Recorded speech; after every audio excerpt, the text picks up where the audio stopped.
Greetings. Welcome to our Tuesdays at 2. This is Todd Greer, Executive Director of CenterVision Leadership Foundation. Continuing our exciting series of Tuesdays at 2, we are really thrilled to have with us Bill Steerley. Bill is an expert when it comes to not only communications and relationships, but conflict. And now we tease a lot of times that obviously social benefit organizations don't have conflicts. But just in case they ever were to have them, Bill's here, and we're excited to have along with Bill our founder and president, Hugh Ballou. Hugh, thanks for joining us. Yes, sir. That's a good setup. We love hanging out with you on Tuesdays at 2. Of course, that's Eastern Time, where CenterVision Foundation is located. And these video interviews are up on the site.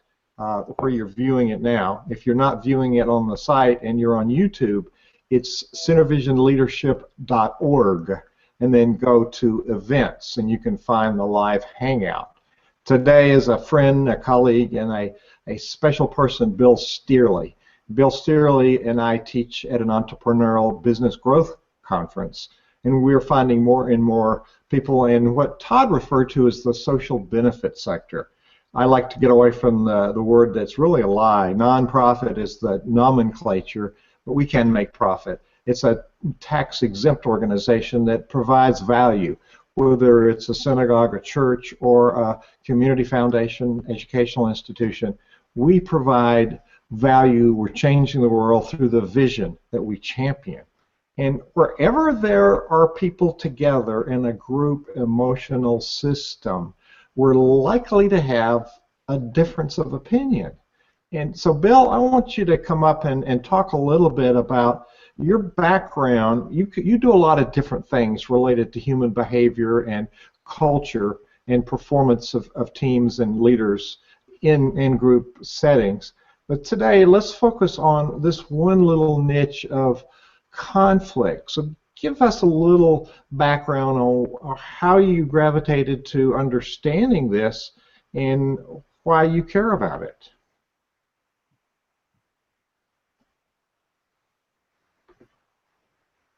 Bill, we're not hearing your microphone. We're losing, yep. We're not hearing your audio, and I'm sure what you said was really profound. Actually, I've heard Bill talk about it, but I've actually seen Bill in motion, and where he's been in the middle of situations and had a very calm presence and a very present mind, and asked very good questions when people were at a heightened level of anxiety over their apparent, maybe real difference of opinion. So, Bill, are you on with your audio? No, you're not. No, you're not. We heard you before. Something we did happened. Hear him before. Yeah, it's the cyberspace world. It sometimes is very fragile. When high tech doesn't work, it really stinks. He's smiling, so he hears me, but we don't hear you.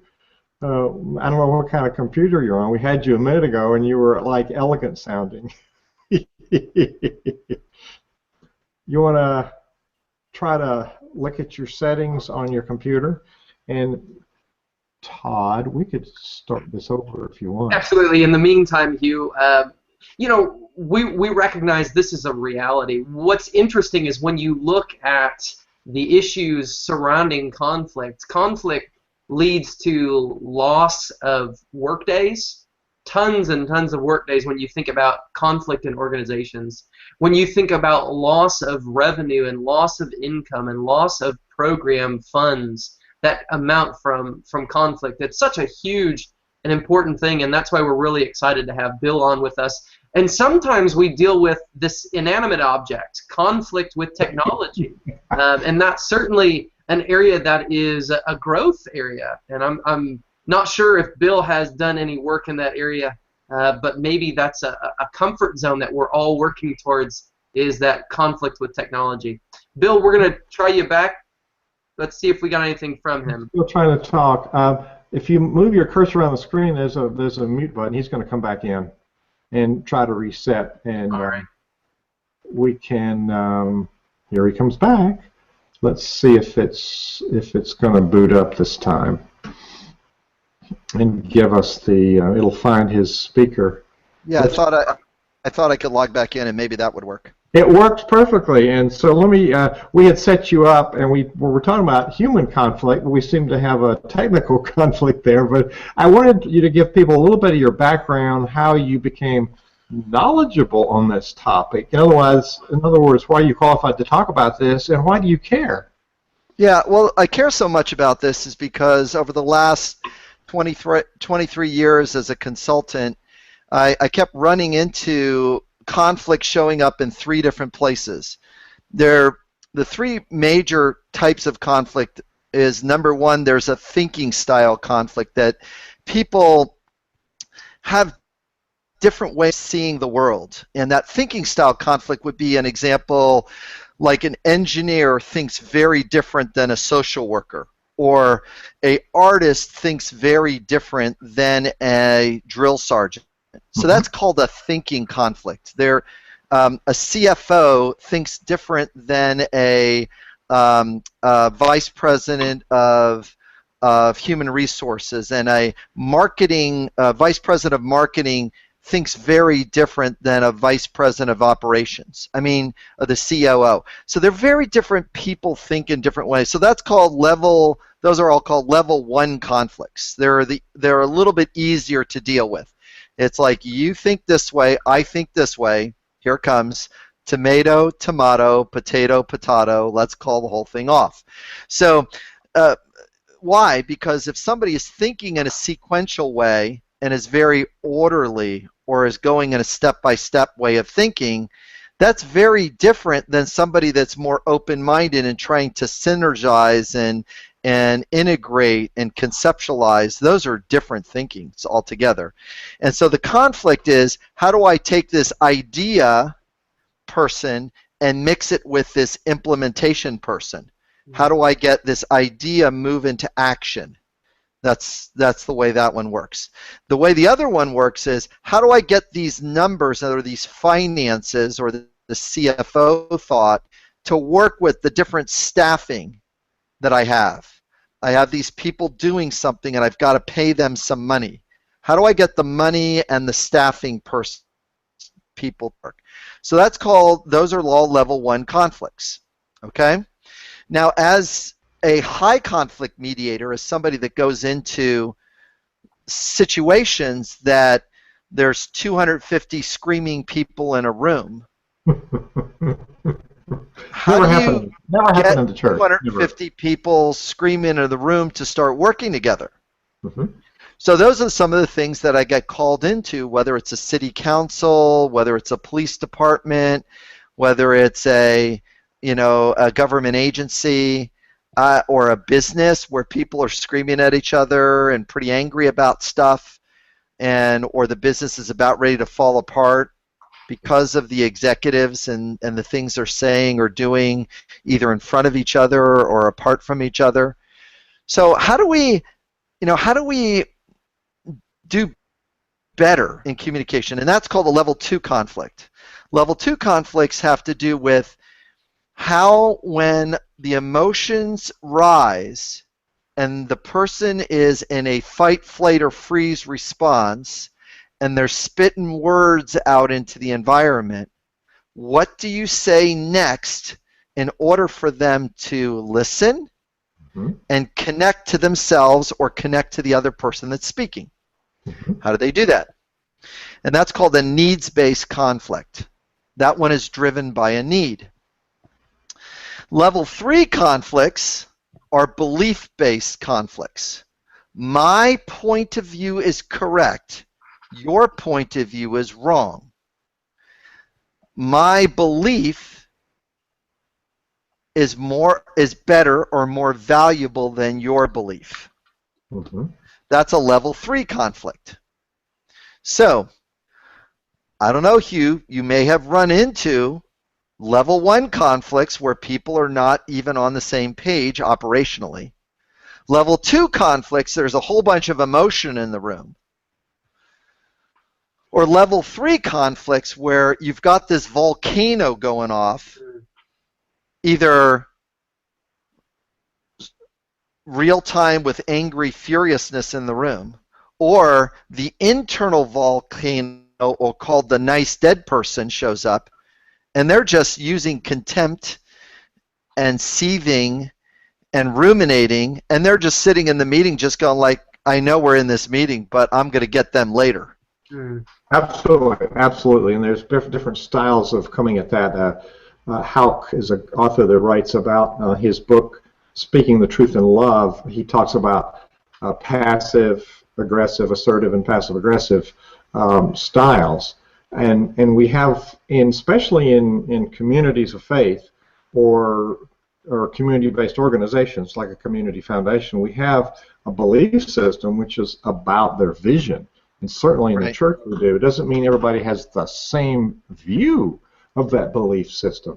And what you pointed out, the paradigm and the dynamics in business, in my experience, seem to be magnified in a faith-based or community-based organization. Yes. So are there ways that, you mentioned communication in that description, are there ways that we as leaders do things that actually set up those complicated structures in the situation, like you described? Yeah, since you mentioned leadership, that's correct. There's different kinds of leaders and these leaders do unknowingly most of the time, set up the dynamic where that there's the disconnect that really actually shows up, and we want to talk to the leader. As a leader, we want to step in and be aware that different people have different skills and they're coming in to support the organization. How I delegate and or empower one person to do it, how I check in with the people that are going to be supporting that person is really fundamental to leadership delegation. Now here's the one that's really challenging is I want to be able to do a better job as a leader to check in with the emotional tone of the individual and the emotional load of the situation. These two terms are ones that I use and that I've coined a while back, is that the emotional load of the event can be building because you're not offloading the emotion as they go. So it's going to build. So how do you catch it early? Now, the question is that first thing is that we've got to know a thing or two about emotions. That's the first thing. The first belief that I change inside the organization, in any group that I teach, is this first sentence. I have everybody in the group say this sentence back. Here it comes. There's no such thing as a good or a bad feeling. There's no such thing as a positive or negative feeling. Now that's going to be unsettling for people because they've been taught up with the belief is happiness and content is the highest spiritual form that you can do. No, that's not it. That's not it. Happiness is not the goal. So the replacement of no good feeling, no bad feeling, no positive feeling is feelings are only indicators. Feelings are only indicators. Very, very important lesson. Feelings are only indicators. There are 297 neuropeptides inside the body. These are called our molecules of emotion. I can scare either one of you and cause your bodies to be nervous with the following sentence. And what it would do is that are you hearing some background noise? It's a little crackling of moves for video. Okay, we're cool. We're cool. Okay, good. Thank you. So that I could scare each one of you by just saying this sentence. Hey, listen, you can't see it in the video, but I'm noticing that there is a spider dropping down right behind your head right now. It looks like it's going to get on your. Looks like it's going to land on your shoulder, but I'm not really quite sure because I can't. Now, our physiology is set up to make the false sentence that I said true. Inside your body, as soon as I created the story, your hand went back up to meet your need for protection, to meet your need for safety, as well as the need for play. So Todd, that's exactly what was energizing inside your body. There's a physiology change with the words that I picked. Yeah. And the story that I told. Notice the story. So if I say, Hugh, I'm noticing right above your head there's this little square, and I see the spider web in there, and it looks like it has a bug. Is that a black widow spider? Your body cannot help but to start a little bit of anxiousness, a little bit of worried, a little bit of curiousness, to see if that's true. Todd's looking at the little hole that I'm describing above your head. Now you could be looking at the hole and go like, God, he's really putting a lot of energy into this story. And that's what leaders have got to be cautious of. Not to tell a story to trigger the organization. Not to tell a story that puts spiders in their leadership, that causes the physiology to change.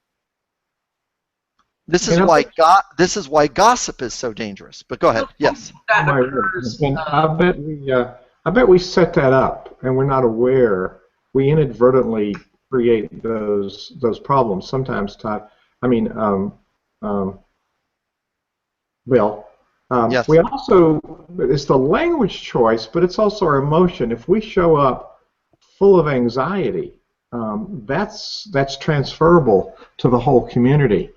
I wrote an article years ago, 5, 6, 7 years ago now, for Creator Magazine, and it was a large article, and it was about conflict. And I interviewed a bishop in Alabama, the Methodist Church, William Willimon, and he said to me a couple of things that have stuck with me since then. He says, as a culture, we pastors avoid conflict. And it would seem like the conflict avoidance would build the anxiety too, and it's really obvious to everybody else, and they're just saying, oh, it's all right. And he said, realistically, in a congregation, conflict is the sign of energy. So we don't really ever get rid of it. It's just learning how to manage it. So avoiding it, I mean, you mentioned one paradigm was where we actually cause it by our words or our emotions, injecting the anxiety into the culture. Second one, by avoiding it. And he pointed out the longer we delay, the higher the anxiety rises. So a minimal thing can become nuclear over time. So there's two paradigms that we sometimes set up, and maybe not knowing that we set those up as leaders. So I'm glad you're bringing this in, because the question is, how do you manage your emotions? And here's the answer that is upsetting, is that the most way that people manage their emotions is to suppress or ignore their emotions. That's the worst. Because what happens is it builds up inside, and your body then has to fight that. And it's always trying to suppress that. Yep. And after years, and this is where ministers get burnt out, this is where counselors get burnt out, this is where therapists get burnt out. So the answer is, consultants get burned out. Yeah. Consultants get burned out. Yeah. Right. So the question is that how do you offload the emotional load inside the body? So I'm going now push my screen back here a little bit. Okay. And I'm going to just tilt it down a little bit here. Now I'm going to slide myself back away from the chair. So one little technique that I point at is that what is going on at my heart? What need of mine is being affected? And then I have my other hand down here as I'm pointing at my gut. What is the emotion that I'm experiencing? So I can be feeling anxious because my need for protection is not met with the spider story. I could be feeling scared because my need for physical safety is not met with the spider story. If either of you have had a traumatic experience with a spider, your brain cannot help but to time travel back to that event, bring it forward in the field of time, and cause your body to protect itself. I've had people in my workshops, when I do the spider story, cry, walk out of the room, physically get upset because they had a traumatic experience with the spider. No. But it's the same thing with word choice.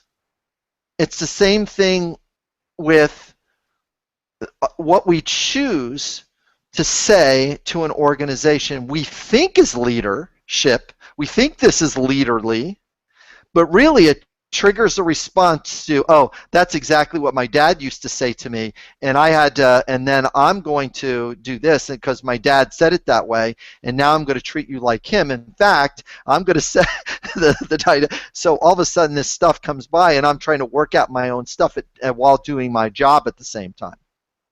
That's so important. I'm going to go to Todd and ask for if there are any questions that are coming up, but when we come back, I want to talk about the preferential differences. A lot of people, I know you don't use this instrument, a lot of people have taken Myers-Briggs in their community and they look at introvert versus extrovert. So I want to talk about that, how we approach life as you know, you mentioned that early on, but let's check with Todd and see if, Todd, do we have any questions yet?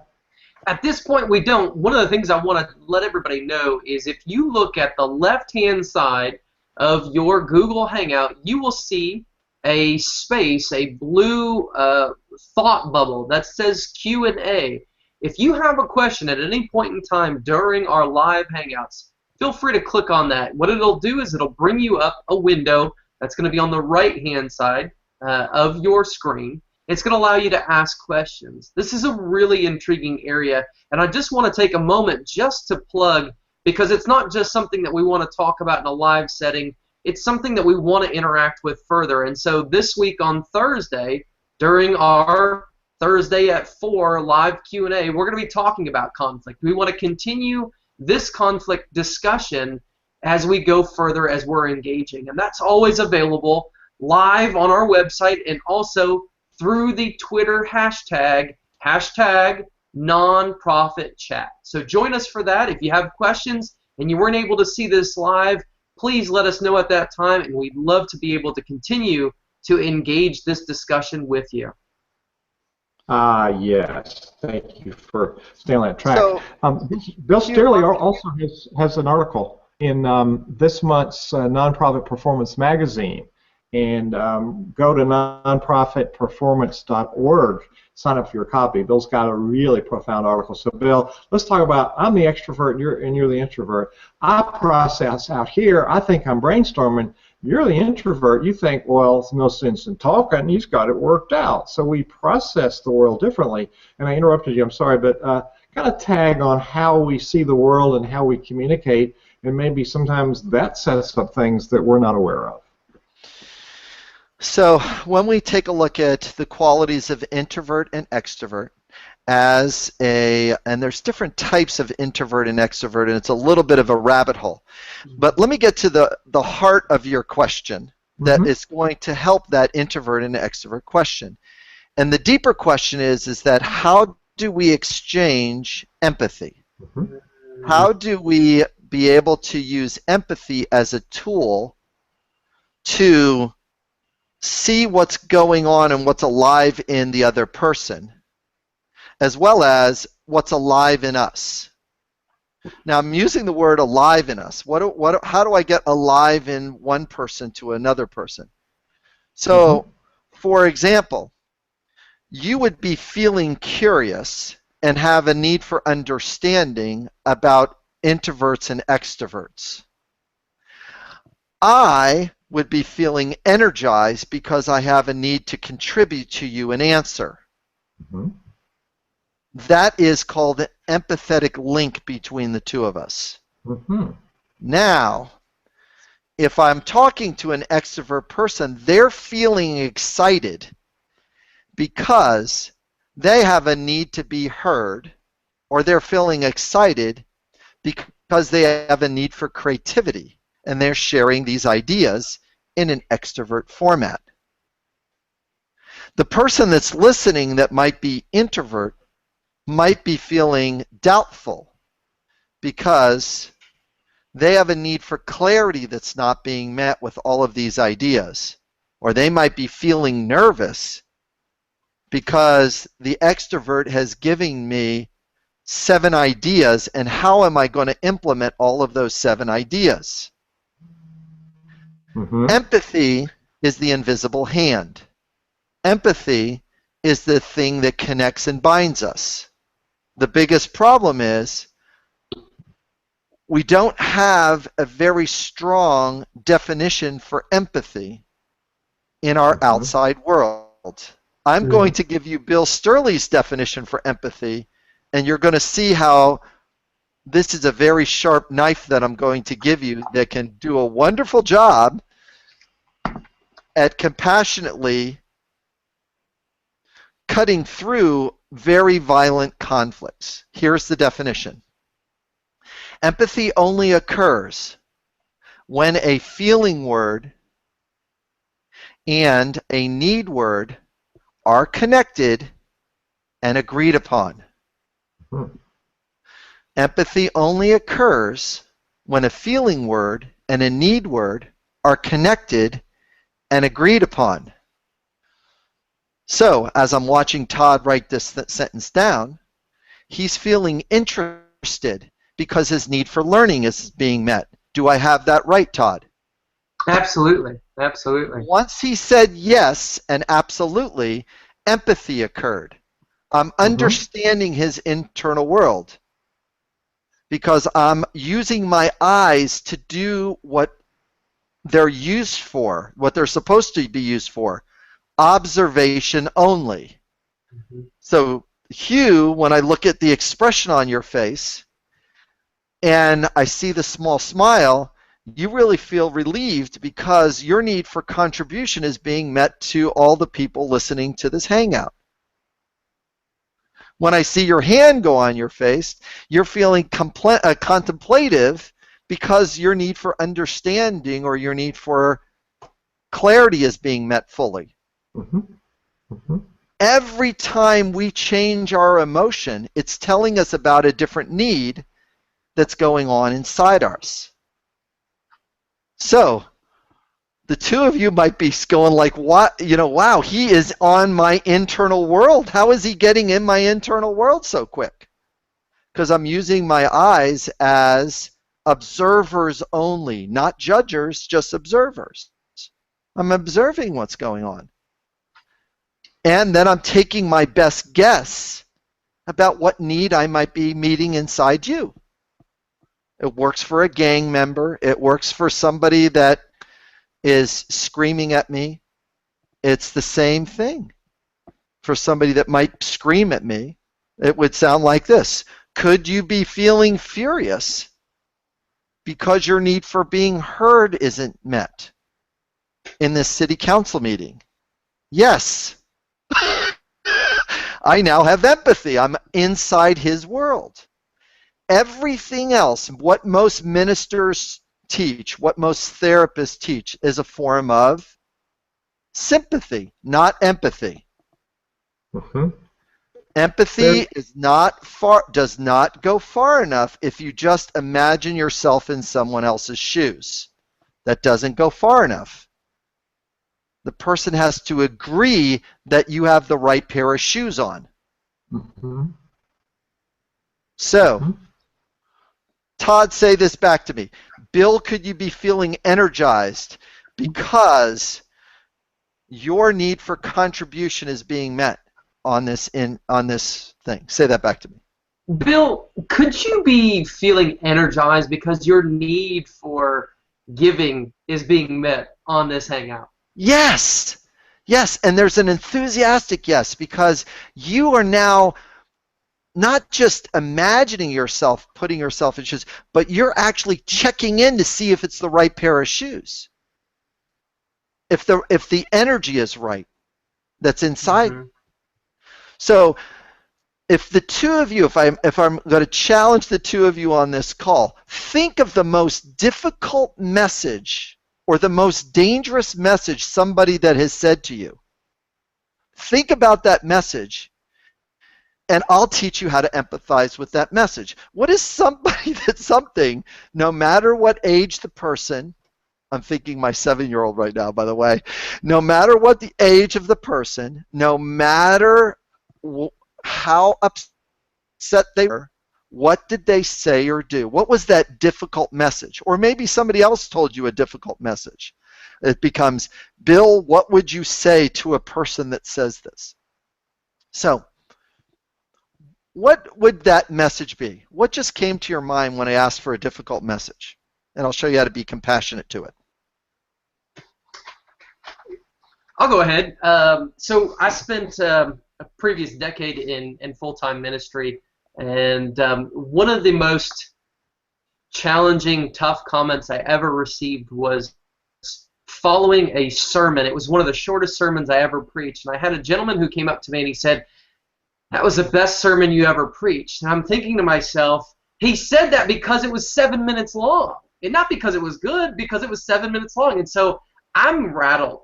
I'm annoyed. But as you talk about it, it met his needs. And so for me to empathize, his contribution was based upon the fact you're an entrepreneur, or you're an engineer. It got right to the chase. It met your needs. So now let's empathize with you first, so we don't walk by the diamond that you just gave me.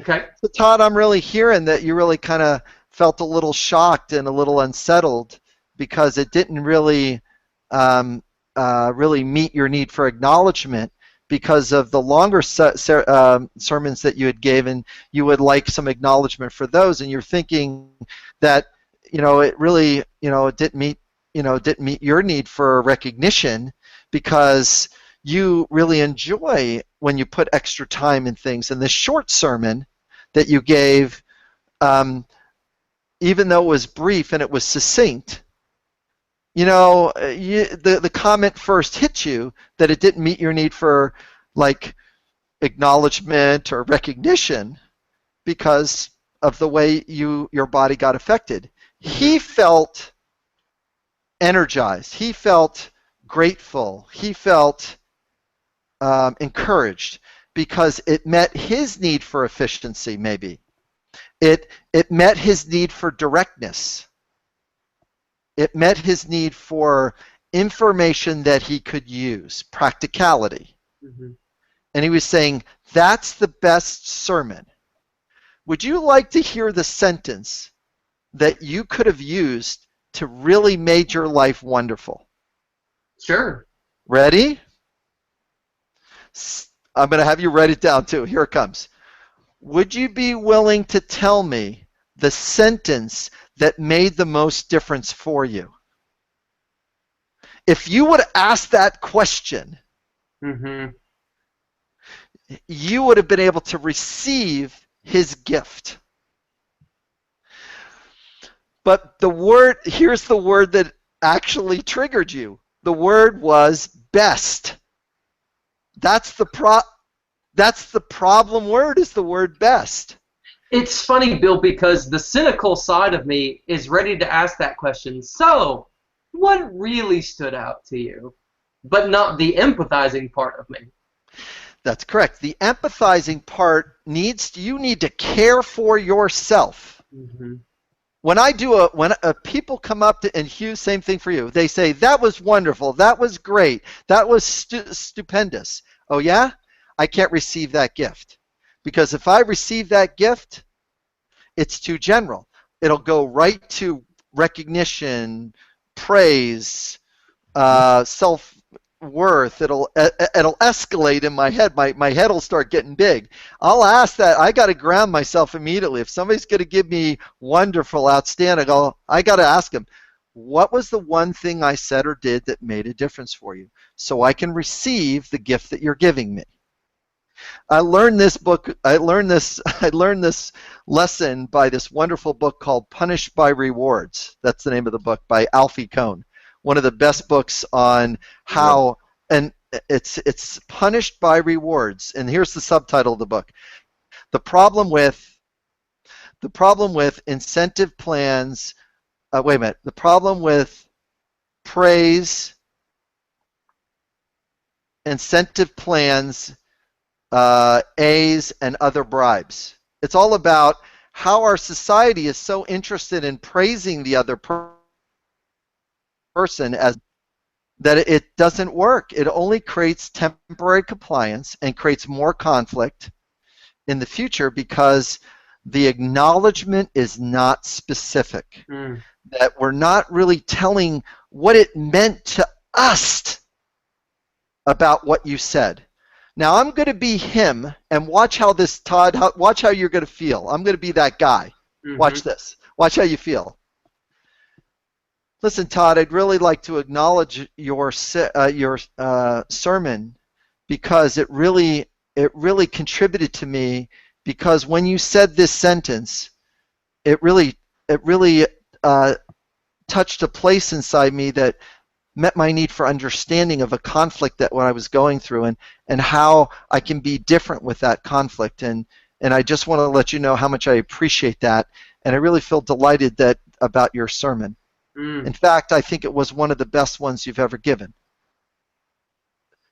Look at, oh my gosh, look at your, now, okay, how do you feel about the way I just said that? It's very powerful because not only does it affirm where I'm coming from, but it allows me to connect with you to understand what's going on in your head. Yeah, and that's the aliveness. Is I've got to be able to give the gift, and in our quest for an efficient language, we've become people that get stuck in head talk, judgment, criticism, label, diagnosis, blame, shame. We get stuck in this language of instead of a heart-based language. And that's a whole nother dissertation about how our language has changed over the last 8 to 10,000 years, and it's become more judgmental, more criticism, more labels, more diagnoses, and it hasn't caused us to become more compassionate. It hasn't caused us to be more connected with each other. No. It just creates more violence. All you got to do is say the wrong word at the wrong time, and somebody will punch you. I do that a lot. I don't get punched very much, but I say the wrong word at the wrong time, and I go, "Oop, let me put the toothpaste back in the tube." Alfie Kohn is Kohn, and Alfie Kohn does have a few opinions, and Alfie Kohn is against the practices that we have now in formal education. His other book that I know about is about standardized testing. Yes. And he's a thought leader, and I bet you he stirs up lots of conflict and debate. I think it's healthy debate. People are talking about important topics. But what exercise, let me observe, the exercise you just did with Todd, but the leadership piece that you're defining in different words is communication. And in my leadership world, communication is based on relationship. And you listened, you were carefully listening to the words, you observed how Todd was. So communication is several of those. We have several avenues that we transfer data, we transfer emotions, we transfer energy. We have this empathy thing either going on or not going on, but you listen very carefully and observe very carefully, and then you entered into a relationship conversation with Todd about the topic. And I think sometimes we're just too busy, or we're not really thinking because we got our own set of baggage, that we're not really thinking about communication as relationship, so we don't invest that much effort in it, when in fact if we paid that upfront price, it would pay dividends in the future. It's interesting that also if I go on and work with a community, a board of a nonprofit or church, and they sometimes come in with difference of opinions. Sometimes, like you, have been invited to come because there is a reigning difference of opinion with people in different camps. And part of it is there's a power differential with people who are in power, like the preacher, or whatever, or the people on the board who are the pillars of the community. There's a real and a perceived. Perceived, yeah. power differential. I think it's more perceived, which sometimes is more important than the facts. Mhm. And there's no permission. There's an expectation that we have to behave a certain way. So the first thing I do is I ask them to put conflict and disagreement in this right hand, and I say, this hand represents a weapon. Let's flip it over here, and we'll now call it a creative tool. And we're going to write things and put it, you've seen the sticky walls I've used, write them and put them up here. We can debate about these facts all day long, but we're in the same community. We're on this side of the line, and all the facts are up there, and let's disagree. And by the way, when we disagree, we might discover some other things that we might have in common. So I think there's an engagement piece of this, which you just entered into, where we can actually open up and listen to each other. Is that part of what your message was there? Yeah, a big part of the message is the ability to listen and apply empathy, get the feeling word and the need word to connect and then agree.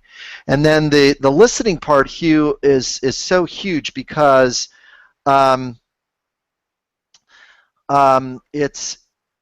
there's two parts of the equation. Number one, me speaking. And the me speaking part can be summarized into one word. Here it comes. Wait. W-A-I-T. Wait. Why am I talking?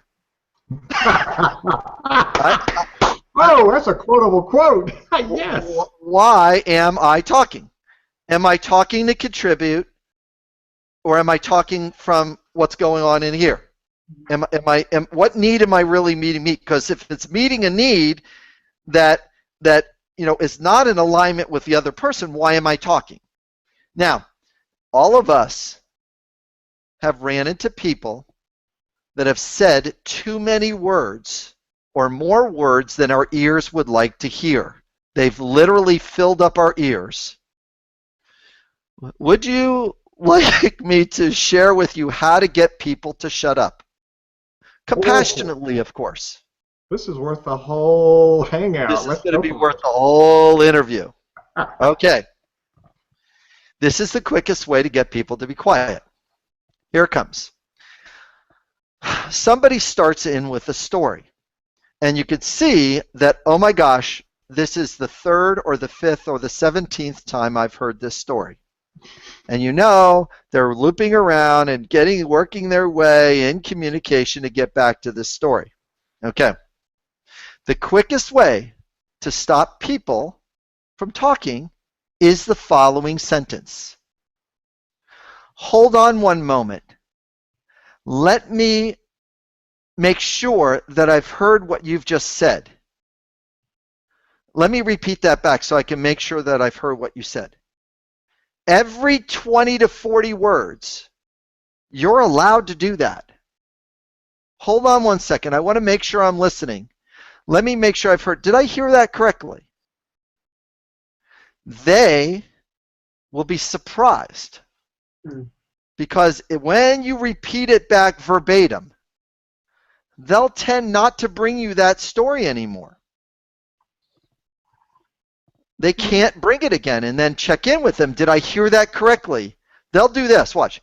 Yeah.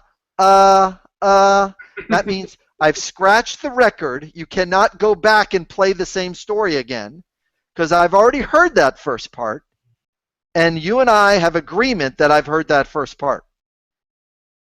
We're allowed as a human being because we are the shepherds of our own time. We get to choose how we spend our time. And I am not serving that person to listen to it for the 17th time. And I am clearly not serving my own life to listen to the story 17 times. So I want to save them and their life. Higher duty. And I want to save my own life and the time that I'm spending listening to it. And you want to save giving them a black eye. No, they're appreciative. No. But the anxiety, in my part, what I was feeling was I've been in that situation and not know how to handle it, so the anxiety rises on my side. And that's a perfect tool. We're about 10 minutes longer than we normally do these, but it's been the reason we're going longer is because you have such great content and it's so relevant to this fictitious topic of conflict in the church. That we all experience, and we all wish we had some tools to deal with. So I want to wrap up in the next 5 minutes and focus on some prescriptives or preventatives. How do we as leaders have a healthy pattern so that we're going to have conflict? So how do we minimize it? And then when it comes up, you've given us some ways to the prescriptives, like the one you just gave us. But let's talk about the setup first, and then how do we not make it worse? Okay, so the quickest way, the quickest gift I can give people to deal with conflict is when somebody's upset, is to make sure that I'm asking a question that's going to help when they're upset. Here's the quickest question that can slow down the emotional train. Mm-hmm. What are you needing? And what are you requesting from me in this moment? What are you needing? And what are you requesting from me in this moment? Now, they'll have a very, very difficult time answering that question. But that's okay, because what they'll do is they'll give very valuable information next. It'll usually sound like, well, what they said and did really didn't work for the whole group, and it really didn't work for me. Here's your next sentence. So you were really needing fairness and cooperation inside the group, and you're requesting me to help you get fairness and cooperation inside the group. Is that correct? Yes. Usually if you get an empathy mark, the tone of their voice will go up a half a decibel. It's weird. It always happens. It's very strange, but it's usually yes, or that's right, or finally. In other words, somebody has guessed the feeling and need inside me. So as leaders, by asking what they're needing and what they're requesting, in this moment, it gets the speaker oriented to what's most important. They drop out of storytelling mode, and they provide us an opportunity to understand what's going on at their heart, rather than I've got to tell this in my tragic attempt to get you to listen to me. And it drops them out of it. It works everywhere. It's worked whatever country that I've been in. It's just amazing how well it works. What are you needing, and what are you requesting from the other? What are you requesting from me? If it's with two groups, then it's what are you needing, and what are you requesting from the other side? Okay, and then that tends to energize the thing. So that's one huge takeaway.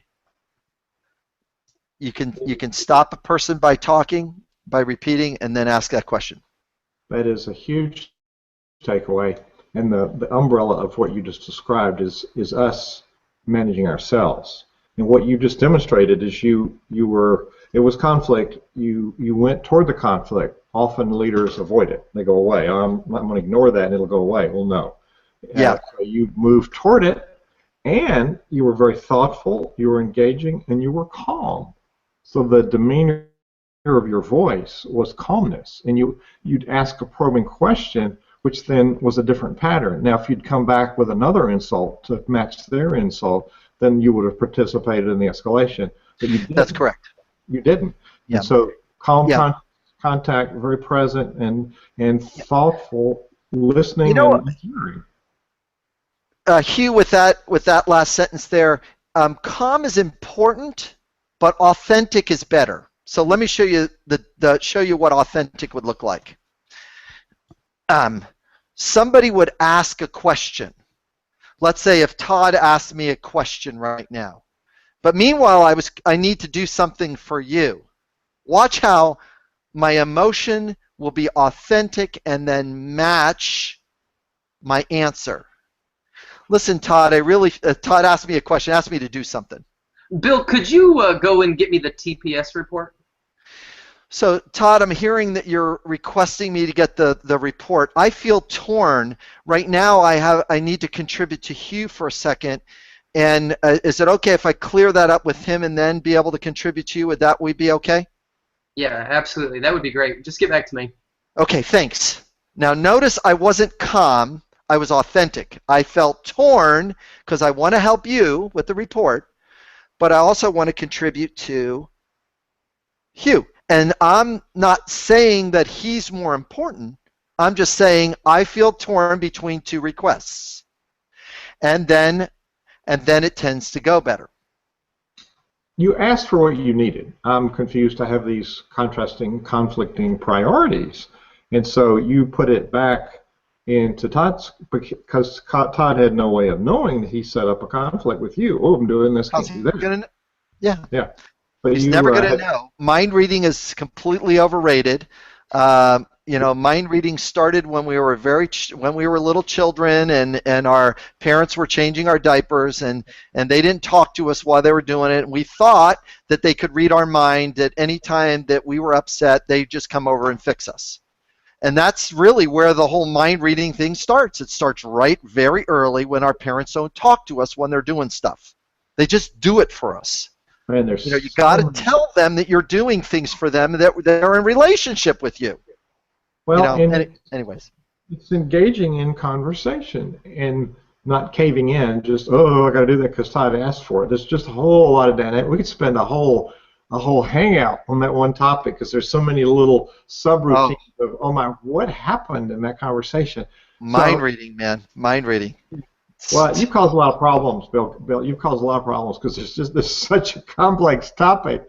You've opened a lot of things for us to talk about and explore. So I'd like to invite you to come back at another time. We'll give people a chance to digest this. I'm gonna tell people about a couple of things coming up, but before that, if people send us questions, may we forward them to you and you would respond to them? Absolutely, and I do a lot of training on this. I come into various different size groups, and I have different activities and role plays to get people familiar so that they don't get stuck in fight, flight, and freeze and start shutting down and doing junky behaviors. How do you get a vibrant organization to actually make conflict safe, make conflict energizing? If you don't have in touch with anger, you can't get in touch with passion. You got to have both. You can't do that.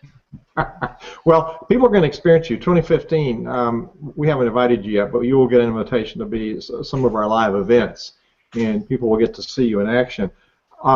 This is CenterVisionLeadership.org. This is our community for community builders. Not only do we present material, but we have places that you can have chats and dialogue about the different topics.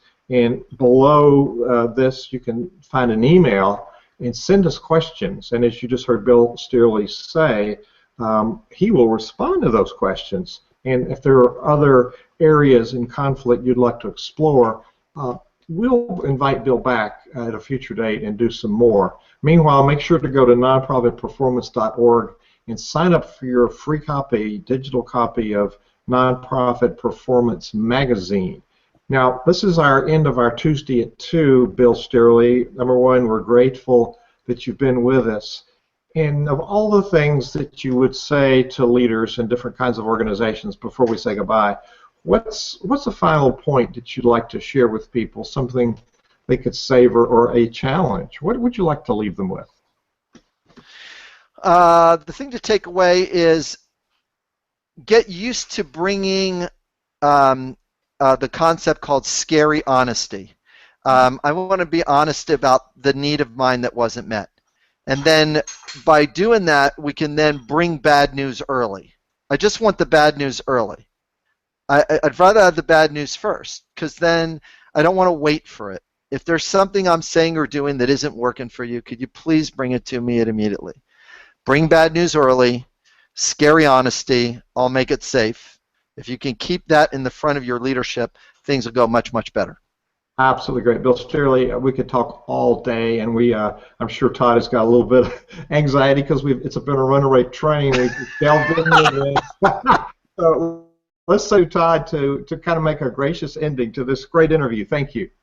Absolutely. Thanks, guys. And I'm okay because I see a break coming up in 3 minutes, so we're good. As long as it's a whole number, I'm okay with things. Real quickly, you mentioned the email, and if you haven't seen it, it's info@centervisionleadership.org. It's there. But we want to invite you. Bill is our gracious guest. We're thrilled to have him. Bill's been alongside Hugh and part of Center Vision for quite some time, and we're really thankful for him. You see here on the page how you can get in touch with Bill via Facebook, via Twitter, and also through his websites. Bill's doing great work. He does work not only with organizations, but also with families and parenting, and runs training across not only the United States, but across the globe. And so we're really thankful to have him in. We want to encourage you and remind you that on Thursday at 4 p.m. we will be having a live chat, live Q&A on conflict. We want to continue this discussion. It's obvious that we can't fit it in an hour. We did a pretty poor job trying to fit it in 35 minutes, so we're going to do much better as we try to work through that together, talking live, chatting live during that time. Again, thank you so much. We want to make sure you go and check out the magazine, nonprofitperformance.org, featuring an article by Bill Steerley, as well as Hugh, myself, and many other great contributors in the social benefit world. Thank you so much for joining us. We have been blessed by Bill being with us. Thank you, Hugh. Thank you, Bill. And have a fantastic day. This podcast is a part of the C-Suite Radio Network. For more top business podcasts, visit c-suiteradio.com.